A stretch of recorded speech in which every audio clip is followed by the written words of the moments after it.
কত যুবক যে পৃথিবী থেকে চলে গেছে, হে আমার ভাই, আপনাকে কেমন করে বুঝাই, যারা দিন রাত কোনো কিছুর পরোয়া করেন নাই, দিন রাত আল্লাহর পথে ছুটে চলেছেন। ওই খালিদ বিন ওয়ালিদ রাদিয়াল্লাহু আনহুকে দেখেন, তিনি মৃত্যু সজ্জায় বলেছিলেন যে আমি জাহাদতু কাযা ওয়া কাযা, আমি যে কতই না যুদ্ধ করেছি আল্লাহর পথে, আমার শরীরে এমন একটা দাগও নাই যেখানে মানে একটা জায়গাও বাকি নেই আমার শরীরের মধ্যে যেখানে কোনো তরবারির আঘাত নাই বা বর্ষার ছোঁয়া নাই। সেদিন তিনি মৃত্যু সজ্জায় বলছিলেন যে আজকে আমি আমার বিছানায় মারা যাচ্ছি, আমি যুদ্ধের মাঠে মারা যাওয়ার সৌভাগ্য আমার হলো না।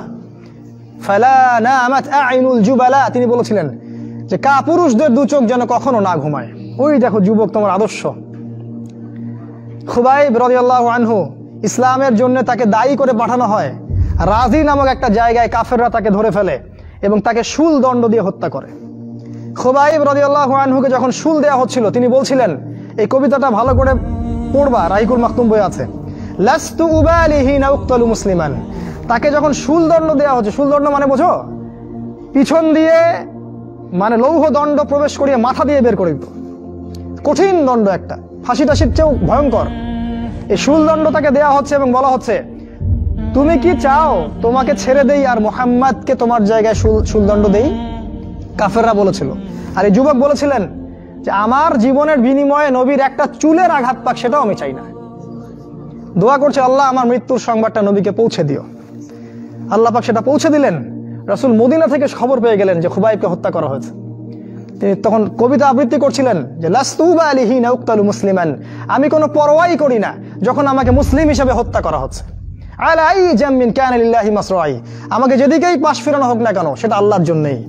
ওয়াযালিকাল ইলাহু ওয়া ইয়াশা, এবং তিনি হচ্ছেন এমন ইলাহ যিনি যদি চান ইউবারিক আলা ফি কুল্লি শিলুই মিমাসা, তাহলে তিনি প্রত্যেকটা আমার গোশত টুকরা হাড্ডির মধ্যে বরকত দিতে পারবেন। এই কবিতা বলতে বলতে তার জান চলে যায়। এই যে তোমার আদর্শ, কখনো ভেবেছো তাদেরকে নিয়ে? তারা তোমাদের সুপার হিরো। আজকে ফ্যান্টাসির জগতে সুপার হিরো খুঁজে বেড়াও তোমরা। রাসূলের আদর্শ গ্রহণ করার সৌভাগ্য হলো না, খালিদ বিন ওয়ালিদকে দেখতে পারলে না। ওমর ইবনুল খাত্তাব এমন বীর, যার সামনে 10 জন 15 জন কিছুই না, তরোয়াল নিয়ে বের হয়েছেন নবীকে হত্যা করবে। পথিমধ্যে শুনলেন কি তার বোন ভগ্নিপতি ইসলাম কবুল করেছে, চললেন বোন আর ভগ্নিপতিকে আগে মারবো তারপর নবীকে। সেখানে গিয়ে শুনলেন কোরআন তেলাওয়াত করা হচ্ছে, কান লাগিয়ে শুনলেন কি তেলাওয়াত করা হচ্ছে। জিজ্ঞাসা করলেন কি তেলাওয়াত করছো? তারা বলল যে আমরা কিছুই তেলাওয়াত করছিলাম না। তিনি মারধর শুরু করলেন, এক পর্যায়ে একটা কাগজ বের হয়ে আসলো, ওই যে নুসখা, সেখানে লেখা ছিল সূরা তাহা। সেই সূরা তাহার তিলাওয়াত শুনে পড়তে পড়তে পড়তে পড়তে তার চোখ দিয়ে দরদর করে পানি পড়তে লাগলো এবং তিনি বলতে লাগলেন, ইয়ানবাগি লিমান ইয়াকুলু হাদা আল্লা ইউবাদা মাআহু গায়রা, যে সত্তা এরকম কোরআন নাজিল করতে পারে উচিত হবে না যে তার সাথে কাউকে শরীক করা হোক। বললেন, শাহিদতু আল্লা ইলাহা ইল্লাল্লাহ ওয়া আন্না মুহাম্মাদান রাসূলুল্লাহ, আমি সাক্ষ্য দিচ্ছি আল্লাহ ছাড়া কোনো মাবুদ নাই এবং মুহাম্মদ আল্লাহর রাসূল সাল্লাল্লাহু আলাইহি ওয়াসাল্লাম। খুযুনি ইলা রাসূলিল্লাহি ওয়া আসহাবিহি, আমাকে আল্লাহর রাসূল এবং সাহাবীদের কাছে নিয়ে চলো, আমি ইসলাম কবুল করব এখনই গিয়ে।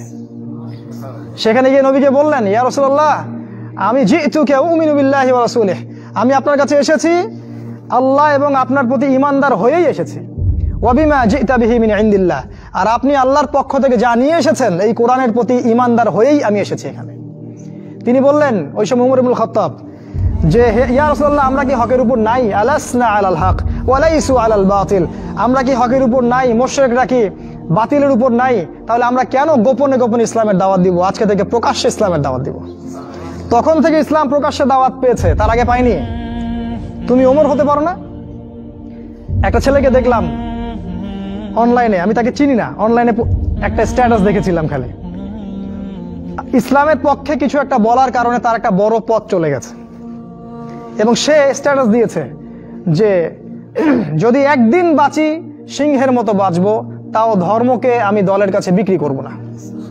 মন থেকে দোয়া চলে আসলো ওর ওখানে। আমি কমেন্ট করেছি যে তোমাকে আল্লাহ ওমরের মতো কবুল করুক। হামজা বীর সাহাবী, যাকে উহুদের যুদ্ধে শহীদ করা হয়েছে, আবু জেহেল রাসূলকে চর মেরেছিল একটা। হামজা রাদিয়াল্লাহু আনহু যখন শুনেছেন আবু জেহেল রাসূলকে মেরেছে, সরাসরি আবু জেহেলের বাসায় ওকে গলার ধরে বের করে প্রচন্ড জোরে ঘুষি করে একটা মারা হলো। বলা হলো যে আমার ভাতিজা যে দিনের উপর আছে আমিও সেই দিনের উপর আছি, রুদ্দাহা ইন ইসতাতা'তা, তোমার ক্ষমতা থাকলে আমাদেরকে ঠেকিয়ে দেখাও দেখি। তিনি রাসূলের কাছে গেলেন, বললেন ইয়া ইবনা আখি, হে আমার ভাতিজা, কুনতু আনসুরুকা বিল হামিয়া, আমি তোমাকে সাহায্য করতাম আত্মীয়তার সম্পর্কের কারণে, আলা নানসুরুকা লিল ইসলাম, আজকের দিন থেকে আমি ইসলামের জন্য তোমাকে সাহায্য করব। আশহাদু আল্লা ইলাহা ইল্লাল্লাহ ওয়া আন্নাকা রাসূলুল্লাহ, আমি সাক্ষ্য দিলাম যে আল্লাহ ছাড়া কোনো ইলাহ নাই, তুমি আল্লাহর রাসূল। এই যে ইসলামের শক্তি বাড়তে থাকলো তখন, তো তুমি হামজার মতো হতে পারো না? হামজা রাদিয়াল্লাহু আনহু উহুদের যুদ্ধে যখন করছিলেন, তার সামনে কোনো কাফের মুশরিক টিকতে পারে নাই। আমি তোমাকে বলিনি যে অস্ত্র নিয়ে এখন বের হয়ে যাও, কথা অন্যদিকে নিয়ে যাবা না, কথাটা অন্যদিকে ঘুরাবা না। এখন তো মিডিয়ার যুগ, কথা অন্যদিকে মানুষ ঘুরায় খুব সহজে। আমি বলেছি তোমার এই চেতনাটা নাই, তুমি হামজার মতো চেতনা ধারণ করতে পারো না, উমরের মতো চেতনা ধারণ করতে পারো না। অসংখ্য সাহাবী ছিলেন এরকম। মুসআব বিন উমাইর এত ধনী সাহাবী ছিলেন, যার আতরের খুশবু ছিল আরবের সবচেয়ে দামি আতরের খুশবু। ইসলাম কবুল করে সব ছেড়ে দিলেন, এক পোশাকে তাকে কবর দেওয়া হয়েছে উহুদের মাঠে। মানে তাকে যখন শহীদ করা হয়, তার দেহের মধ্যে এতগুলো তরবারির দাগ ছিল, তুমি কল্পনাও করতে পারবে না। এই সাহাবীকে রাসূল সাল্লাল্লাহু আলাইহি ওয়াসাল্লাম যখন দাফন করলেন, তাকে দাফন করার জন্য কোনো কাফন পাওয়া যাচ্ছিল না, ঘাস দিয়ে তাকে দাফন করা হয়েছে। এই হলো মুসআব বিন উমাইর রাদিয়াল্লাহু আনহু। কত সাহাবী চলে গেছেন এমন দুনিয়া থেকে, কত বীর যোদ্ধা চলে গেলেন পৃথিবী থেকে, কিন্তু আজ পর্যন্ত তোমাদের এই আদর্শগুলো তোমরা অর্জন করতে পারলে না। তোমরা এখনো সেই পশ্চিমা সভ্যতার গোলক ধাঁধায় পড়ে আছো। ওই ইহুদি, ওই খ্রিস্টান, ওই দাজ্জালের অনুসারীরা যা শিখাচ্ছে তাই শিখছো, যা গিলাচ্ছে তাই গিলছো, মিডিয়া যা দেখছো তাই বিশ্বাস করছো। আল্লাহ পাক তোমাদের সবাইকে যেন ইসলামের দিকে হেদায়েত দান করেন, ফিরিয়ে নিয়ে আসেন। আল্লাহুম্মা আমিন।